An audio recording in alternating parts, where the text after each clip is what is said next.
estamos entonces en esta serie sobre las preguntas de Jesús. Y me gustaría orar antes de mirar nuestro pasaje y compartir lo que Dios ha puesto en nuestro corazón para esta mañana. ¿Sí? Oremos al Señor.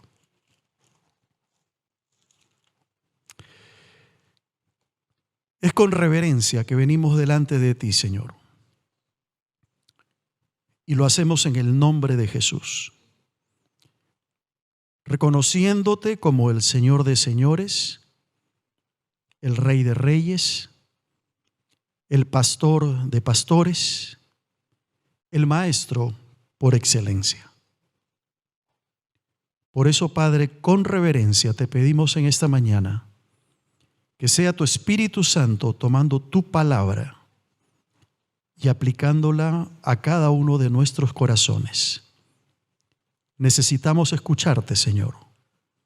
Necesitamos que tú aquietes cualquier preocupación, cualquier situación que pueda estar rodeando nuestra cabeza, nuestra mente, nuestro corazón en esta hora, y que podamos enfocarnos en lo que tú quieres hablarnos.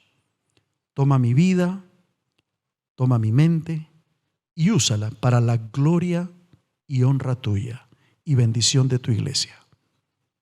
Lo pedimos en el dulce nombre de nuestro Señor Jesucristo. Amén. Amén. Muy bien, es una bonita serie que también estamos siguiéndola nosotros allá en el Campello, como ustedes saben, y creo que ahora todas las iglesias de vida y familia están en este tema sobre las series, sobre las preguntas que Jesús hizo. Probablemente, nos dicen los estudiosos, fueron más de 300 preguntas que Jesús hizo que encontramos registradas en el Nuevo Testamento.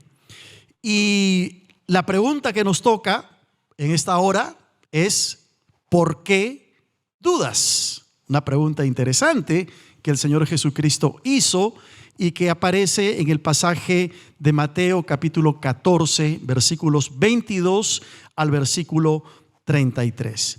Y voy a pedirles que por favor leamos este pasaje, Mateo capítulo 14, versículos 22 hasta el versículo 33, para mirar luego el contexto en el que el pasaje se desarrolla y podamos entender cómo es que surge esta pregunta y qué implicancias tiene para nosotros en pleno siglo XXI esta pregunta que también seguramente el Señor nos la hace.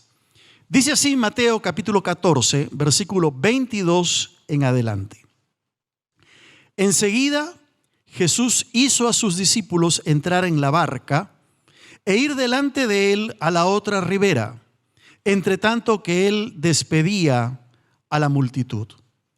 Despedida la multitud, subió al monte a orar aparte, y cuando llegó la noche estaba allí solo. Y ya la barca estaba en medio del mar, azotada por las olas porque el viento era contrario. Mas a la cuarta vigilia de la noche, Jesús vino a ellos andando sobre el mar. Y los discípulos, viéndole andar sobre el mar, se turbaron diciendo: un fantasma, y dieron voces de miedo. Pero enseguida Jesús les habló diciendo: tened ánimo, yo soy, no temáis. Entonces le respondió Pedro y dijo: Señor, si eres tú, manda que yo vaya a ti sobre las aguas. Y él dijo: ven. Y descendiendo Pedro de la barca andaba sobre las aguas para ir a Jesús. Pero al ver el fuerte viento tuvo miedo y comenzando a hundirse dio voces diciendo: Señor, sálvame. Al momento Jesús, extendiendo la mano, asió de él y le dijo: hombre de poca fe, ¿por qué dudaste?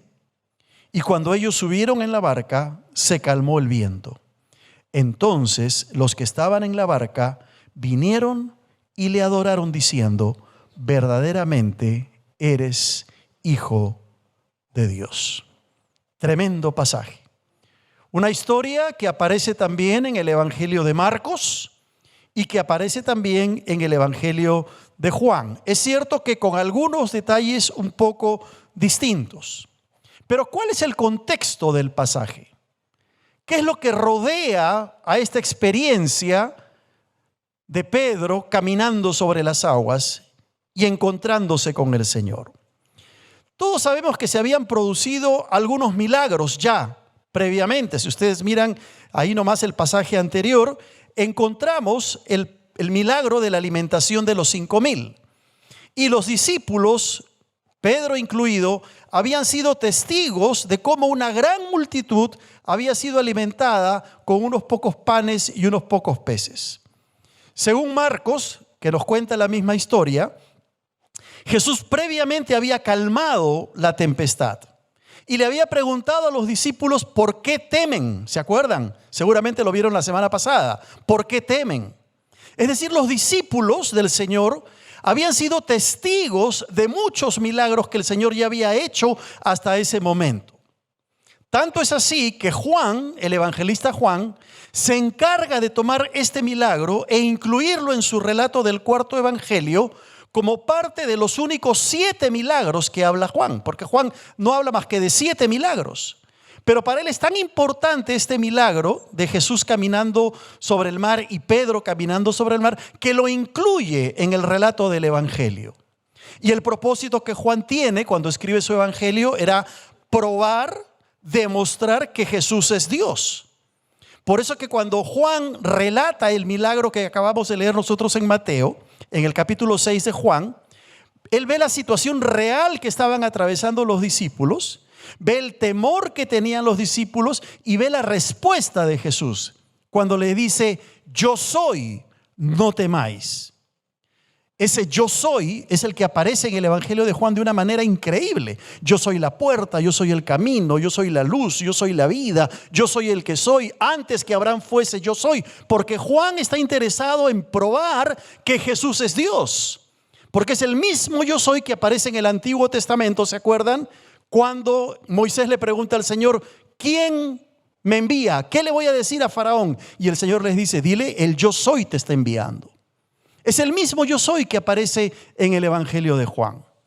Entonces, este milagro de Jesús caminando sobre el mar es un milagro muy importante, ya que 3 de los 4 evangelios se encargan de registrar con detalles importantes, algunos un poco diferentes que el otros, cada uno con una perspectiva particular, pero que son complementarios entre sí. Por ejemplo, solo Mateo se encarga de señalar la participación de Pedro en este milagro. No lo hace Marcos, no lo hace tampoco Juan. Y la pregunta que Jesús le hace a todos sus discípulos, dirigiéndose a Pedro: ¿por qué dudas?, solo Mateo lo tiene registrado. No aparecen en los otros evangelios. Pero el relato es por demás fascinante. Y yo quiero que tú te imagines la escena. Quiero que te imagines que estás en otra barca cerca de donde están los discípulos pescando. Quiero que te imagines y puedas visualizar lo que está sucediendo en ese momento. Dice el versículo 22 que Jesús hace que sus discípulos entren en la barca y que se adelante para ir, como dice allí, a la otra orilla. Vamos a ver si esto me está funcionando. Lo prendí, pero... A ver. Ahí está, gracias. Creo que por ahí me están ayudando. Ahí hay un mapa donde pueden ver ustedes, ojalá se alcance a ver, dónde está Betsaida y dónde está Capernaum, porque según Juan, estaban yendo hacia Capernaum. Según Marcos, estaban yendo hacia Betsaida. Mateo no dice. Y no es que haya una contradicción acá. Lo cierto es que el recorrido incluía las 2 ciudades, porque las 2 ciudades estaban muy cerca. Y el punto central es aquí que Jesús despide a la multitud. Tal vez el deseo de Jesús era estar a solas con su Padre, porque dice el versículo 23 que despedida la multitud subió al monte a orar. Algo que era muy típico del Señor Jesucristo. Ahora los discípulos estaban en la barca. Estaban en medio del mar y tuvieron que enfrentar de pronto tempestades, vientos fuertes, vientos huracanados quizá. Quizá la misma experiencia que habían vivido en el capítulo 8 de Mateo, que aparece allí, con la diferencia de que ahora Jesús no estaba en la barca con ellos. No estaba Jesús con ellos. De pronto sucede algo inesperado. Recuerden, ustedes están en otra barca mirando lo que está sucediendo. Y dice que a la cuarta vigilia de la noche, vale decir que entre las 3 y las 6 de la madrugada, empiezan a ver que algo se mueve allí sobre el mar, que algo empieza a caminar sobre el mar. Imagínense ustedes la reacción de los discípulos. Es de noche, está oscuro, hay vientos, hay tempestades, y de pronto ven que algo se mueve y quizá uno de ellos grita: ¡es un fantasma! ¡Es un fantasma! Y empezaron a tener miedo. Imagínense la escena. Pero enseguida Jesús se va a identificar con ellos, los va a animar y va a tratar de calmarlos. Y en medio de toda esta situación aparece Pedro. Se levanta el gran apóstol Pedro, tan impetuoso como los vientos que azotaban a la barca en ese momento, con ese temperamento sanguíneo, aquel que levantaba su voz aún cuando nadie le pedía una opinión. Señor, si eres tú, manda que yo camine sobre las aguas. Interesante que solo Mateo menciona que fue Pedro el que hizo este pedido. Quizá porque Marcos, cuando escribe su evangelio, dicen los estudiosos, se alimenta de lo que Pedro le cuenta a Marcos. Y quizá Pedro no quiso contar esa escena a Marcos, y Marcos no la relata. Juan tampoco lo hace. Ya el apóstol Pedro había tenido una serie de experiencias y encuentros con Jesús al ver los milagros que el Señor había realizado. Y posteriormente también Pedro va a ser protagonista en su carrera, en su deseo de seguir a Jesús. Ante el pedido de Pedro, ¿qué hace el Señor? Lo invita a que salga de la barca. Imagínense ustedes, el mar se está moviendo, hay vientos fuertes, es de noche, está oscuro. Los discípulos están asustados al ver que alguien se acerca hasta que identifican que es Jesús. Y Pedro ahora, queriendo asegurarse que se trataba del Señor, le pide que lo haga caminar sobre las aguas. Qué interesante. Todos sabemos lo que viene en la historia, ¿no? Pedro se empieza a hundir. Y muchas veces criticamos a Pedro por haber dudado cuando decide pedirle al Señor que lo haga caminar sobre el mar. Pero me pregunto, ¿cuántos de nosotros nos hubiéramos animado en esa circunstancia a pedirle al Señor que nos haga caminar en medio de esas aguas turbulentas y en medio de esos vientos tempestuosos? Quizá los discípulos criticaron a Pedro, pero ninguno de ellos se le ocurrió pedirle al Señor que lo haga caminar sobre las aguas. Y aquí vemos no solamente la impetuosidad del apóstol Pedro, sino también su valentía, su valor delante de los demás. Y Pedro, sin saber cómo, empieza a caminar sobre el mar. Imagínense a Pedro caminando sobre el mar, los vientos están allí, es de noche, está oscuro, y de pronto tiene miedo y se empieza a hundir. Y le pide al Señor que lo salve. Y el Señor, quien siempre es amor y que siempre está dispuesto a salvarnos y a extender su mano, lo rescata a Pedro. Y yo me imagino que el Señor le extiende la mano, lo saca a Pedro que estaba hundiéndose, lo sube a la barca, pero luego le dice: hombre de poca fe, ¿por qué dudaste? Y el relato termina diciendo que al ver lo que había sucedido, los discípulos adoraron al Señor Jesús. Qué tremendo relato, qué tremenda historia la que encontramos aquí. Y hay por lo menos 3 preguntas que yo quisiera contestar con ustedes en este relato. 3 preguntas que yo quisiera contestar con ustedes en este relato. Voy a pedir que me ayuden, por favor, porque no me está funcionando y no es que no funcione, es que yo de repente ni sé cómo usarlo. Primera pregunta, ¿qué es la duda? Es la pregunta que quiero contestar con ustedes.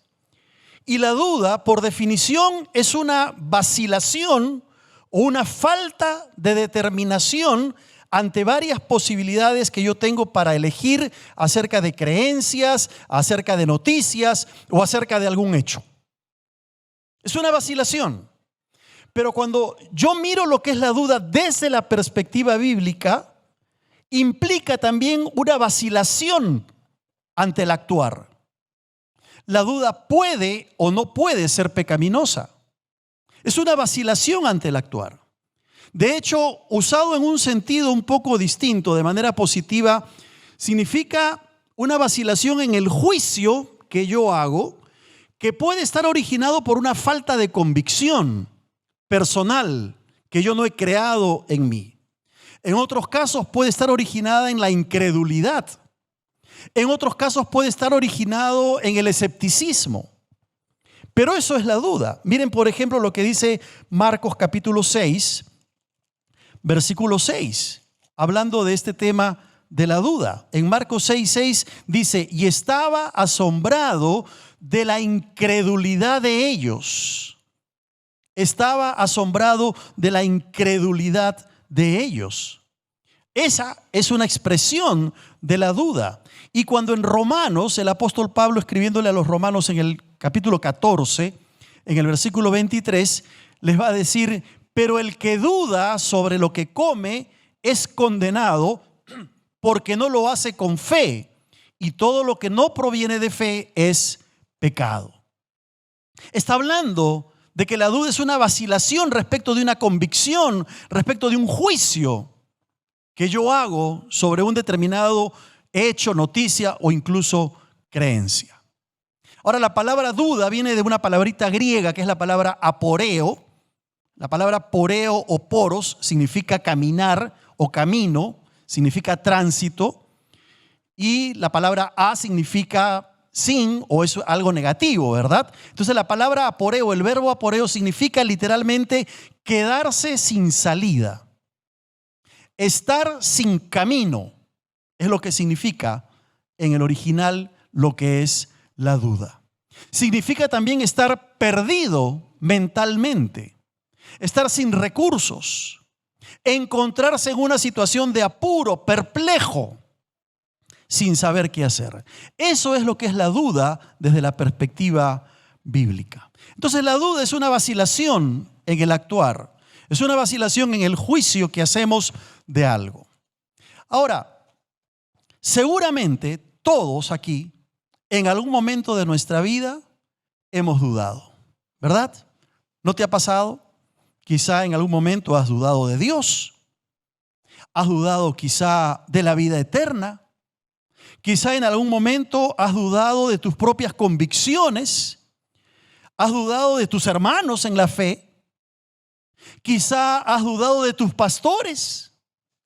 Todos en algún momento hemos transitado por el camino de la duda. El problema está cuando la duda se convierte en algo que nos persigue constantemente. Como alguien dijo, de lo único que el hombre no puede dudar es de sí mismo. Pero parece que todo lo demás podría estar en la balanza de la duda. Y Pedro, en nuestro pasaje, se encuentra en una experiencia increíble, tremenda. Imagínense ustedes caminar sobre el mar. Pero en un determinado momento le vino la duda. ¿Será que realmente estoy caminando sobre las aguas? Empezó a mirar lo que había a su alrededor y dudó. Y empezó a vacilar frente al milagro que el Señor le estaba permitiendo experimentar. Ahora aquí es bueno detenernos por un instante y ponernos a pensar que tal vez hoy nosotros, alguno de nosotros, podría estar experimentando ciertas dudas en su vida. Tal vez en esta mañana te encuentras dudando de Dios. o quizá dudando de su amor para contigo. Te han sucedido tantas cosas, estás pasando por algunos problemas, estás experimentando una situación difícil que te hace dudar del amor de Dios, te hace dudar de la misericordia de Dios y quizá estás dudando hasta de tu salvación.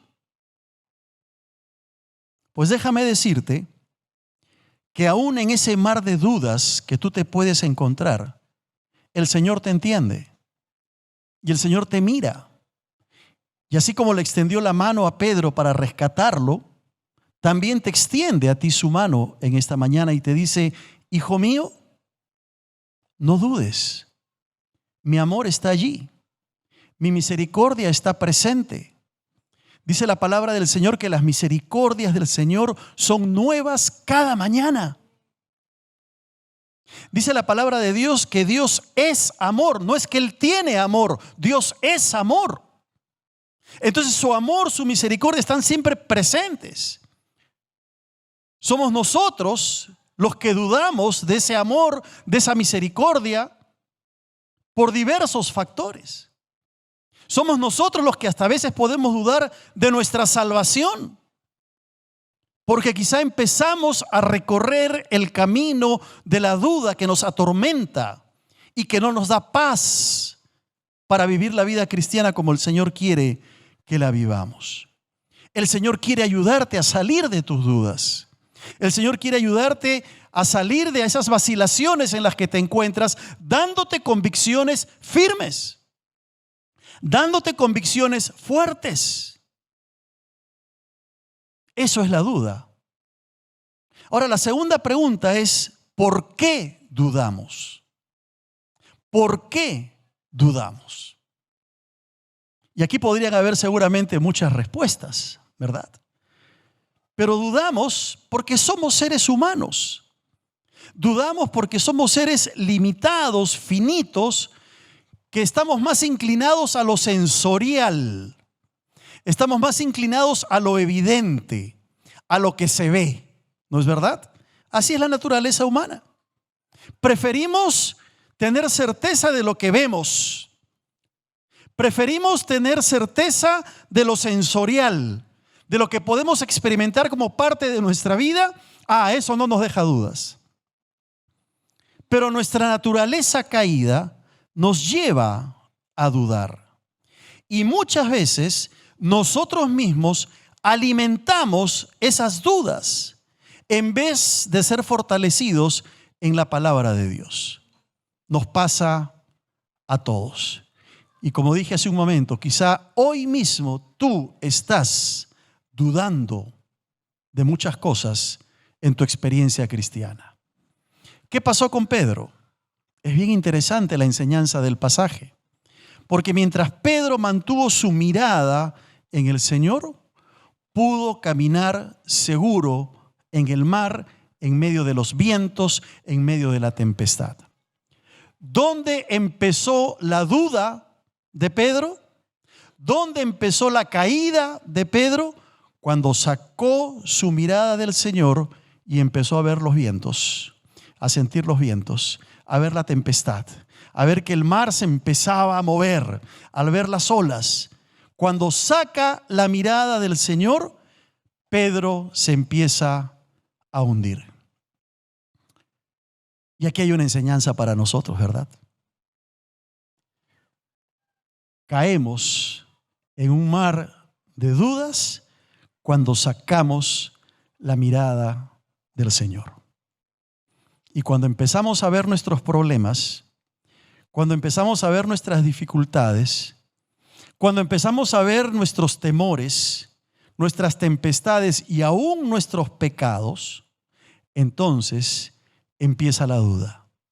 Y nuestra vida empieza a hundirse en nuestra propia fatalidad. ¿Por qué? Porque hemos sacado la mirada del Señor. Y siempre nos va a parecer, queridos hermanos, que nuestros problemas, que nuestras dificultades, que nuestras circunstancias son demasiado grandes, que parecen que no tienen solución. Y empezamos a mirar las tragedias que nos rodean. Y cuando empezamos a mirar las tragedias que nos rodean, nos empezamos a enfocar en ellas y no en el Señor, viene la duda. Y la duda empieza a destruir nuestras convicciones. Ya ves, tú que dices que Dios te ama, mira, tu hijo se ha rebelado contra Dios. Ya ves, tú que dices que Dios provee, mira, no tienes dinero, no te alcanza para las deudas que tienes que pagar. Tú que dices que Dios es bueno, mira, me acaban de detectar una enfermedad incurable. Y viene la duda, ¿dónde está Dios? Si sus misericordias son nuevas cada mañana. Porque empezamos a enfocarnos en las circunstancias. Empezamos a enfocarnos en los problemas. Y no estoy diciendo que seamos irresponsables como para no atender las cosas que nos rodean y buscar una solución, pero siempre nuestra mirada debe estar en el Señor. En medio de una enfermedad, antes de mirar al doctor, mira al Señor. En medio de una situación económica que te apremia, antes de mirar la cuenta del banco, mira al Señor. En medio de una circunstancia difícil con tus hijos que se rebelan, que no quieren obedecer al Señor, que no quieren obedecerte a ti, antes de mirar al psicólogo o al pastor, mira al Señor. Si no, la duda te va a cautivar. La duda no es pecado, a menos que tú vivas en un mar de dudas y se convierte entonces en pecado. Entonces nuestra tercera pregunta en esta mañana es ¿cómo vencer la duda? Y ya ustedes han visto la respuesta, porque la palabra de Dios nos da esa respuesta. Hebreos capítulo 12, los primeros 2 versículos dice así: por tanto nosotros también, teniendo en derredor nuestro tan grande nube de testigos, despojémonos de todo peso y del pecado que nos asedia y corramos con paciencia la carrera que tenemos por delante, puestos los ojos ¿en quién? En Jesús, el autor y consumador de la fe, el cual por el gozo puesto delante de él sufrió la cruz, menospreciando el oprobio, y se sentó a la diestra del trono de Dios. Hay un llamado a poner los ojos en el Señor. Hay un llamado a mirar al Señor, su vida, su ejemplo, su poder, su amor, su misericordia. Colosenses capítulo 3 versículo 2 va a decir: poned la mira en las cosas de arriba, no en las de la tierra. No en las de la tierra. A veces tendemos a enfocarnos demasiado en las cosas que nos rodean. Miren, el creyente, el Hijo de Dios, es un peregrino por esta tierra. Esta no es nuestra patria. No es nuestra tierra. Tú y yo, si tenemos a Cristo en el corazón, estamos caminando hacia la patria celestial. Y somos peregrinos por acá. Por lo tanto, la vida verdadera no es esta. La vida verdadera empieza cuando dejamos esta tierra y vivimos con el Señor. Entonces tenemos que entender que al ser peregrinos tenemos que vivir con una perspectiva de eternidad. Todo lo que hacemos, 24 horas al día, 7 días de la semana, permanentemente, constantemente, mirando las cosas de arriba. Porque lo que nos sucede, lo que nos pasa, las decisiones que tomamos, tienen que estar rodeadas de esa conciencia de eternidad. ¿Vas a viajar? ¿Vas a salir de vacaciones? ¿Vas a estudiar? ¿Vas a postular a un nuevo trabajo? ¿Vas a comprar una casa? ¿Vas a comprar un coche? Todo tiene que estar rodeado de esa perspectiva de lo eterno, esperando que Dios cumpla su voluntad en tu vida. Ningún creyente puede actuar por su propio criterio, porque lo más probable es que empiece el fracaso. Todo tiene que ser entregado al Señor. Miqueas, en el Antiguo Testamento, en el capítulo 7, en el versículo 7, dice el profeta: mas yo al Señor miraré Esperaré al Dios de mi salvación, el Dios mío me oirá. Hay una acción repetida en la Biblia que tiene que ver con mirar al Señor, con poner los ojos en el Señor, por estar mirando las cosas de arriba permanentemente.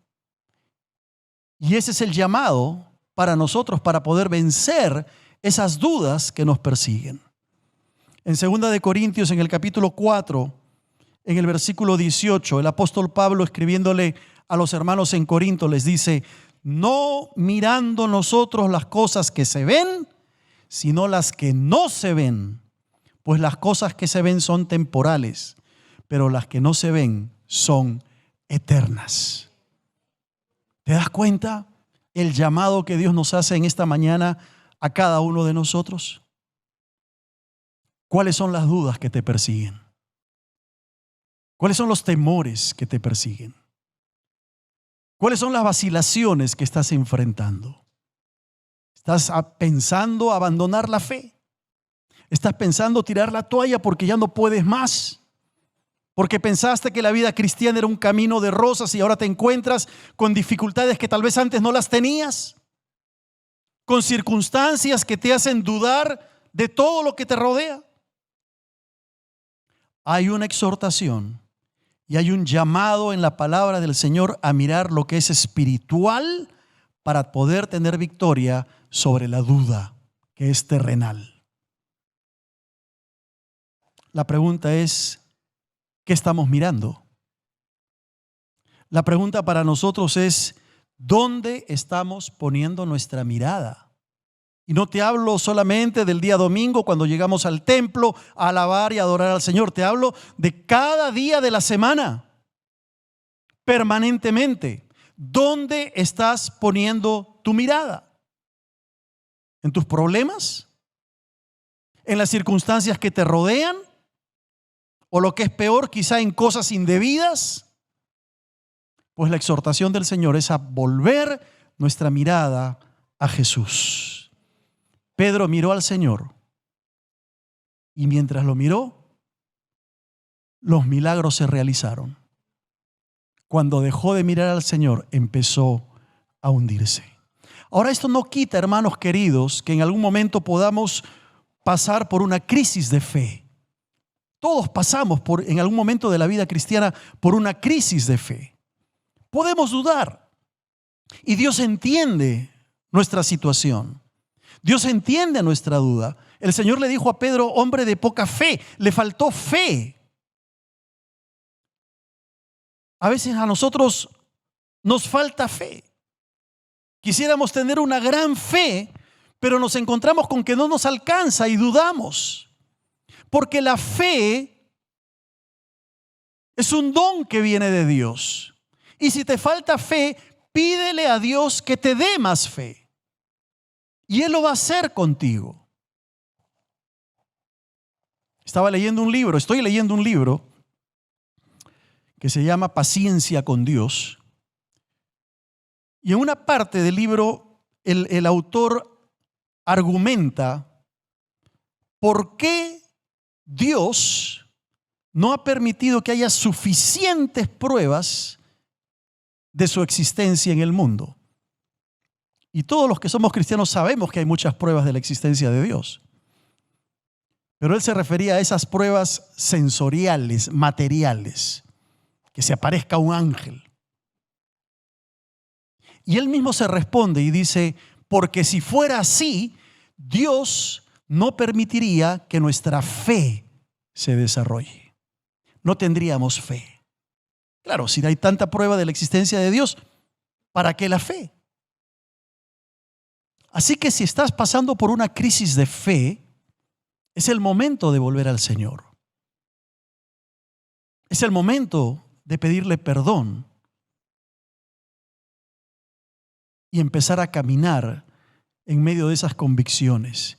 Dios entiende nuestra duda, Dios entiende aún nuestra poca fe, pero no podemos quedarnos permanentemente en esa crisis de fe. No podemos quedarnos permanentemente con esas dudas porque entonces se convierten en pecado. Y tú y yo, gracias al Señor, tenemos la capacidad de vencer nuestras dudas cuando miramos al Señor. Quiero ir terminando. ¿Qué pasó con Pedro? ¿Qué pasó con Pedro? Bueno, después de esa experiencia que él tuvo, donde camina sobre el mar, encontramos que Pedro se convierte en un testigo de grandes milagros que el Señor va a hacer posteriormente. Los enfermos son sanados en Genezaret. Es testigo de la liberación de la hija de una mujer sirofenicia que estaba poseída por el demonio.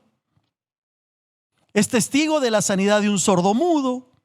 Es testigo de la sanidad de un ciego en Betsaida.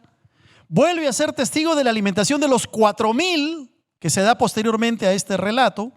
Y todo esto pasa por la mente y por la vida de Pedro, y de pronto lo encontramos en el capítulo 8 de Marcos, en el versículo 29, haciendo una declaración que yo considero es la declaración más grande que todo hombre sobre la faz de la tierra puede hacer. Dice en Marcos capítulo 8, en el versículo 29, que Jesús les pregunta: ¿y vosotros quién dicen que soy? Y Pedro, otra vez el impetuoso Pedro, el sanguíneo de Pedro, le dice: tú eres el Cristo. Tú eres el Cristo. El pasaje nos dice, uno de los pasajes paralelos, que el Señor le dice: Pedro, eso te lo ha revelado mi Padre que está en los cielos. Y Pedro hace una declaración tremenda después de haber dudado, después de haber estado dudando de lo que el Señor estaba haciendo en su vida, caminando sobre el mar. Ahora Pedro se levanta y hace la declaración más tremenda que todo hombre sobre la faz de la tierra puede hacer. Y podríamos decir, bueno, hasta aquí Pedro ya aprendió la lección y nunca más dudó. No fue así. Mira por favor el mismo capítulo 8 de Marcos, el versículo 31 en adelante. Dice que comenzó a enseñarles el Señor que le era necesario al Hijo del Hombre padecer mucho, ser desechado, morir, resucitar. Y entonces Pedro toma parte al Señor y dice la Escritura que comienza a reconvenirle. Y el Señor, volviéndose, mira a los discípulos, mira a Pedro y lo reprende y le dice: quítate de delante de mí, Satanás, porque no pones la mira en las cosas de Dios, sino en las de los hombres. Ay, Pedro, parece que no aprendió la lección. Duda, hace una tremenda declaración y ahora le está diciendo al Señor: no vayas a la cruz. Y el Señor usa un término fuerte: apártate de mí, Satanás. Y la razón que le da es porque no pones la mira en las cosas de Dios. ¿Dónde está tu mirada, hermano? ¿Dónde está nuestra mirada? ¿Qué estamos viendo? ¿Estamos mirando al Señor o estamos mirando lo que nos rodea? Pero continúa la vida de Pedro. Llegamos al capítulo 9 de Marcos y encontramos a Pedro en el monte de la transfiguración. Pedro está arriba y está abajo, está arriba y está abajo, está como nosotros, ¿verdad? Porque somos así como Pedro. Y ahora está en el monte de la transfiguración. Señor, quedémonos aquí, vamos a hacer unas enramadas, qué lindo está esto, vamos a quedarnos aquí para siempre contigo. Disfrutando de la presencia de Dios y queriéndose quedar para siempre. Y luego encontramos a Pedro. ¿Tú no has caminado con Jesús? No. Negando al Señor. Negando al Señor. Noten ustedes la vida de Pedro, los altibajos tremendos. Y luego llegamos a Hechos y encontramos a Pedro que se levanta y predica un tremendo sermón donde más de 3,000 personas se convierten. ¡Wow! ¿Qué tal Pedro? Y yo me pregunto, ¿no somos así nosotros como Pedro? Un día estamos en la gloria y al día siguiente estamos en el piso llorando nuestras miserias y nuestros pecados, dudando del Señor. Pero ¿sabes una cosa? Aunque así era Pedro, Pedro descubre que mientras más se mueve en el servicio a Dios, más se mueve Jesús en su propia vida. Y así es como funciona. Más nos movemos en la vida cristiana sirviendo al Señor y más el Señor se mueve en nuestro corazón, transformándolo, cambiándolo, creando convicciones. ¿Cómo termina toda esta experiencia? Volvamos a nuestro pasaje de Mateo 14. En el versículo 33 dice que entonces los que estaban en la barca vinieron y le adoraron. Le adoraron. ¿Cómo termina toda esta experiencia de los discípulos y de Pedro, que está marcada por la duda? Termina en adoración. Termina finalmente en adoración. Querido hermano, si estás luchando y tienes dudas, no dejes de mirar al Señor. Pon tu mirada en las cosas de arriba y podrás experimentar la paz que trae el confiar en Cristo y una libertad absoluta para adorarle como Él se merece. Las dudas, escúchame bien, las dudas pueden llevarte a la adoración cuando miras a Jesús. Las dudas pueden llevarte a la adoración cuando miras a Jesús. ¿Te acuerdas de Tomás? No creía en el Cristo resucitado. Y el Señor se aparece y le dice: Tomás, ven para acá, pon tu mano en el costado, mira las marcas en mis manos de los clavos. ¿Y qué hace Tomás? Exclama: Señor mío y Dios mío. Adora. Adora al Señor. Y el Señor le dice: bienaventurados los que creyeron sin ver. Sea cual sean tus dudas, querido hermano, te invito a que las traigas al Señor y que pongas en práctica el mirar a Jesús. Que nada nos distraiga, que nada nos saque de mirar la grandeza de nuestro Señor, el amor de nuestro Padre, la misericordia de Cristo. Que nada nos quite de poner nuestra mirada en el Señor. Y entonces, aunque dudemos, al poner la mirada en la cruz de Cristo, nuestras convicciones se harán firmes y terminaremos todos adorando el nombre de nuestro Dios. Amén. Oremos.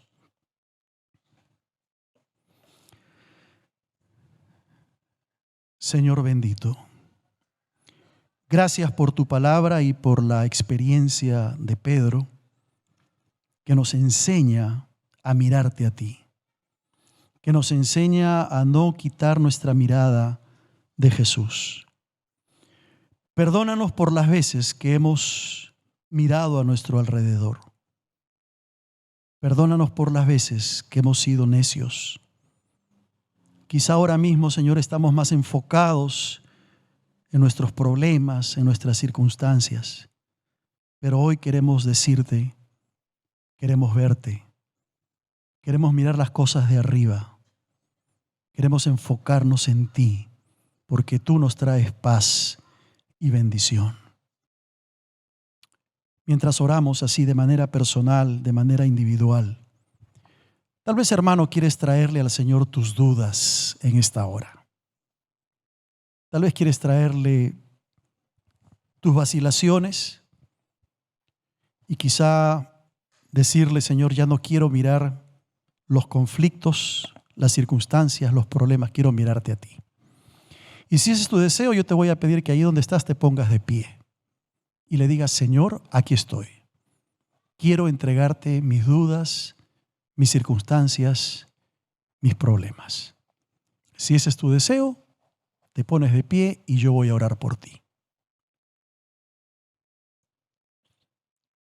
Gracias a Dios. Gracias, Señor.